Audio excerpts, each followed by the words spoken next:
Thank you, Professor Chen, for the kind introduction. And I'm honored to be giving the last presentation of this session, especially grateful of those of you staying until the end, right before the lunch. And my name is Shaojian, and I'm a PhD candidate from Ocean College, Zhejiang University, and working in Professor Chi's lab. Our research focus is underwater acoustic communication. And as you can see, it's a collaborative work with several institutions, includes physics, science, quantum sensing, optoelectronic, and electronic engineering. They do the different part in this work. And before we dive into the details, let me quickly through today's outline. We will start with an introduction to AUV. It's an underwater vehicle. And then we move on a comparison of proposed versus traditional methods for AUV data transmission. And then I will discuss the thus for uplink transmission and quantum magnetic sensing for downlink transmission. And we will end with a summary followed by a Q&A session where I will happy to answer your question. The first picture is a photo of an AUV from our lab being tested in a swimming pool. It looks like a yellow torpedo. AUV operate in underwater environments, enabling data collection, sensor data, and exploration in areas inaccessible to traditional manned vehicles. Their autonomous nature makes AUV crucial for various underwater missions, such as marine research, environmental monitoring, and exploration. And the AUV can be part of underwater network connected with seabed observation nodes like this, and buoys ships with acoustic communication link. Effective communication is crucial for AUV to achieve missions by enabling command reception and data transmissions. AUV collects data like temperature, pressure, and also you can take a picture or a group of fishes, and you need to transmit the data to the shore station, and we will analyze it, and we have to transmit some command to AUV, let it to surface or stop missions, and so on. And there are other underwater vehicles or surface vehicles. They need to use the wireless communication method to connect. And then, in traditional method for AUV data transmission is actually surfacing, and we recover it to the ship. It's very costly, and it's a time consumption, and we need 3 or 4 hours to recover an AUV, and we plug Ethernet cable to recycle the data to our computer. And the traditional method to wireless communication, is surfacing and use the mobile or satellite communication to transmit data, or it can use acoustic communication to transmit data to ship or buoy nodes, and then or seabed nodes, and then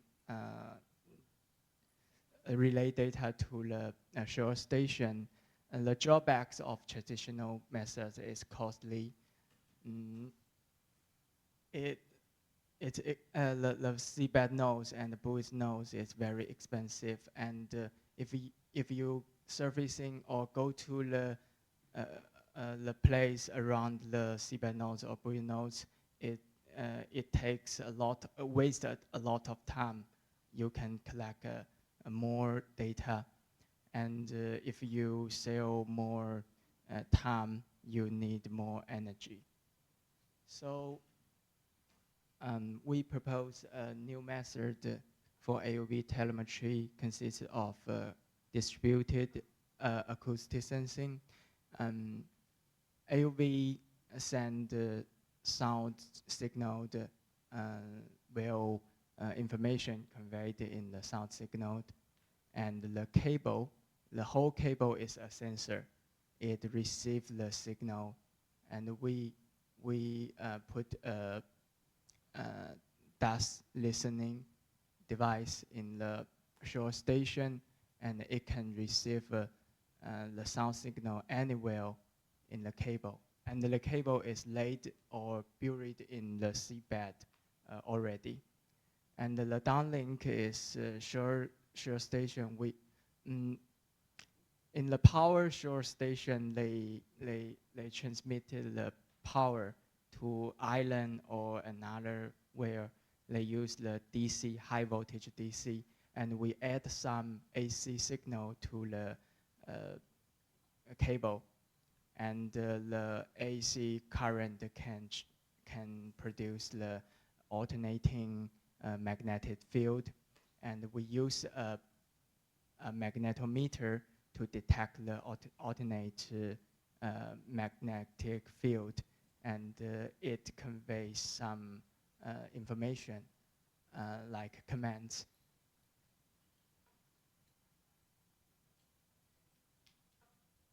The core principle of DAS is based on Rayleigh scattering, and when a laser pulse is sent through an optical fiber, a portion of the line is scattered due to the interaction of the microscopic irregularities or defects in the fiber.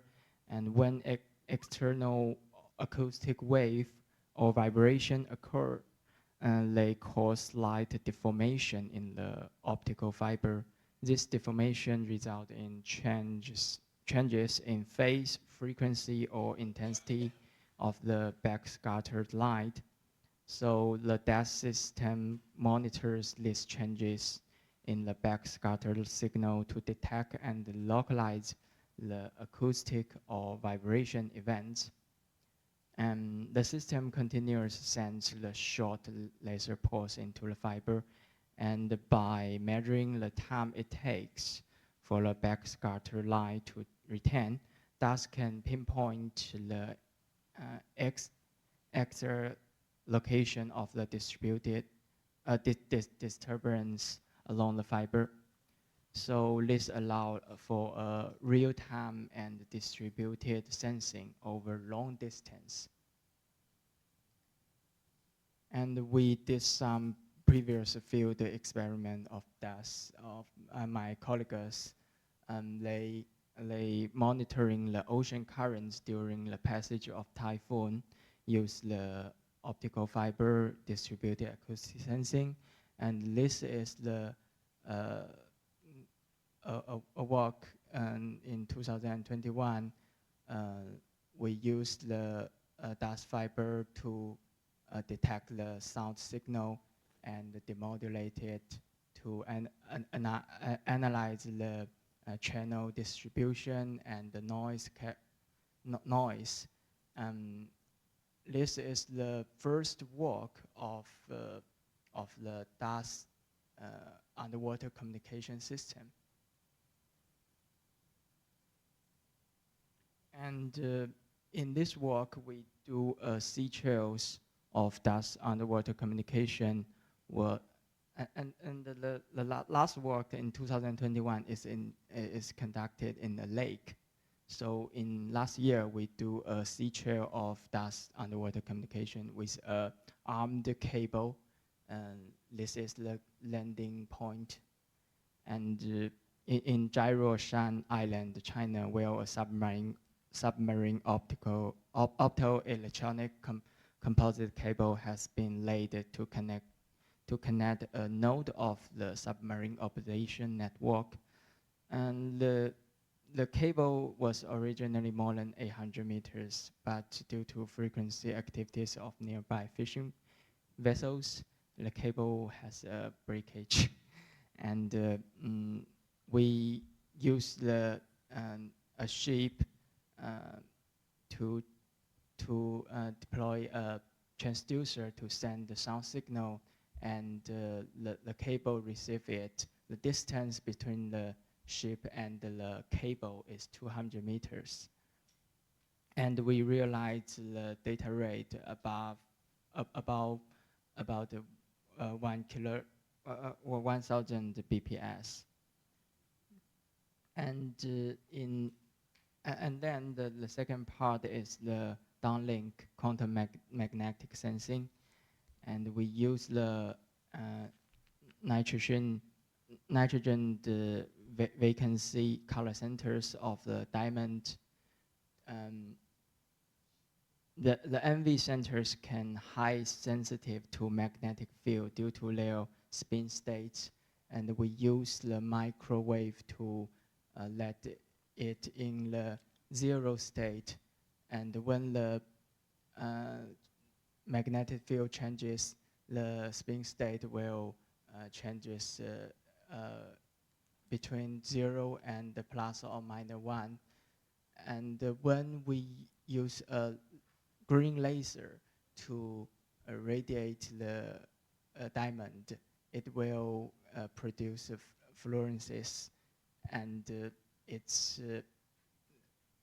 same. The change of fluorescence is same as its spin states change, so we can read out the fluorescence and to detect the alternating magnetic field, and it's the method that can work in the room temperature.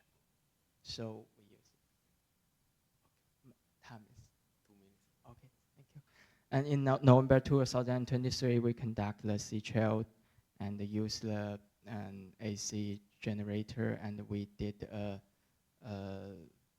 magnetometer based on NV diamond, and we realized the 7.2 BPS, use the MFSK modulations. And in this study, we propose a bidirectional communication method for AUV telemetry, and realize the enough data rate. Okay, thank you.